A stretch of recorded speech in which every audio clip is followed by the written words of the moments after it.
Salve a tutti e benvenuti. Oggi vi porto con me in un viaggio speciale. Hey everyone and welcome. Today we're diving into something that can really throw Italian learners for a loop. But once you get it, you'll see it absolutely everywhere. I'm talking about those tricky idiomatic CI verbs. So have you ever heard an Italian say something like ci metto 10 minuti or non c'entro niente, and you just kind of nod along even though you're a little bit lost? Yeah, you are definitely not alone. These verbs are all over the place in spoken Italian. And I promise, by the time we're done here, you're not just going to understand them, you'll be ready to start using them yourself. So, what is actually going on here? Well, the fancy grammar term is pronominal verb, but please don't let that word scare you. All it really means is that there's a pronoun stuck to the verb. But here's the secret, the thing you have to remember.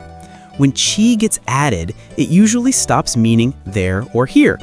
Instead, it creates a whole new idiomatic meaning for the verb, and that's the code we're going to crack today. All right, so how do we tackle this?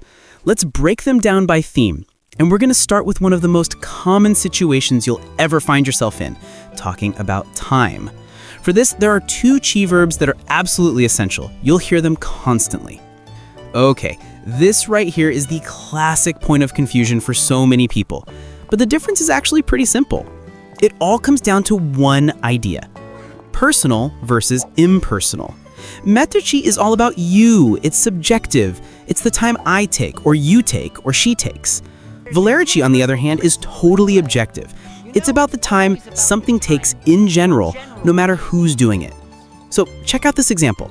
See how personal it is? Ci metto is all about my experience, my personal journey. It takes me 10 minutes. If I wanted to ask about your experience, I'd say, quanto ci metti? See, the verb changes for each person. It's all about the individual. And now look at the contrast. Ci vuole just states a fact. It takes an hour to get to Rome, period. It's not about me, it's not about you, it's just an objective truth about that trip. That's the whole difference right there. Personal versus general. All right, we've got time down. Let's move on to our next theme, relationships and connections. These next two verbs are all about figuring out where you fit in.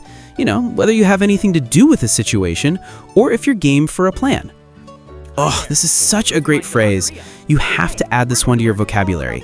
It's the perfect, most natural way to say, I'm not involved, or, hey, that has nothing to do with me. You will hear this one all the time, trust me. Next up, we've got Starci. And this one, well, it's a bit of a chameleon. It has two totally different meanings. It can mean you're totally on board with an idea, but it can also be about something literally physically fitting into a space. For this verb, context is everything.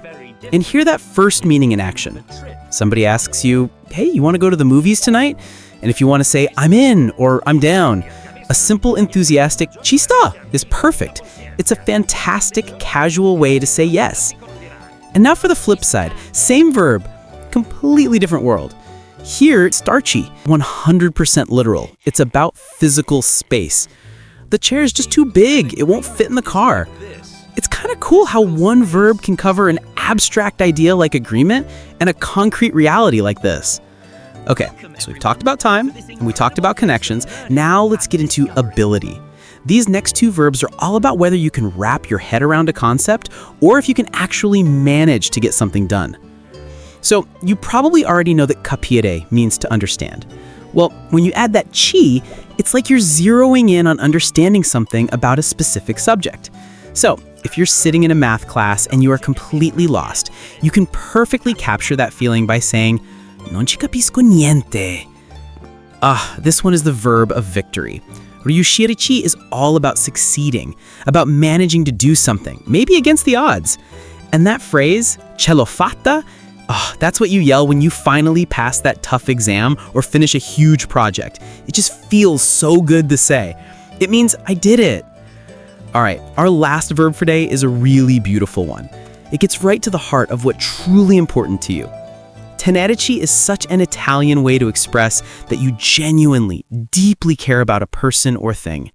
You see, Tenerci has this real weight to it. It communicates a deep personal value. When you say Ci TENGO, you're saying so much more than I like it. You're saying, this matters to me. This is important to my heart. It's about a real connection. Whew, okay, we have covered a lot of ground. So the big question is, how do you take all this information and actually start using it?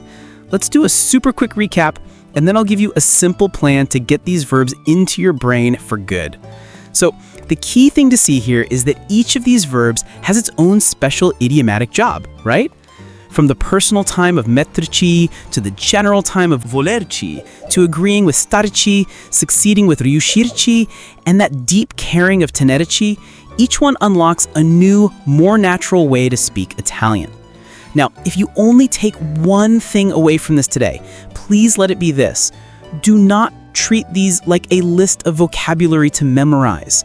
The fastest, best way to learn them is as whole phrases. So here's your action plan. It's super simple. Pick one, just one, and find a way to use it today. Seriously, even if you just say it out loud to yourself, that act of using it is what will make it stick. So there you have it. The only question left is, which of these awesome little verbs are you going to try out first?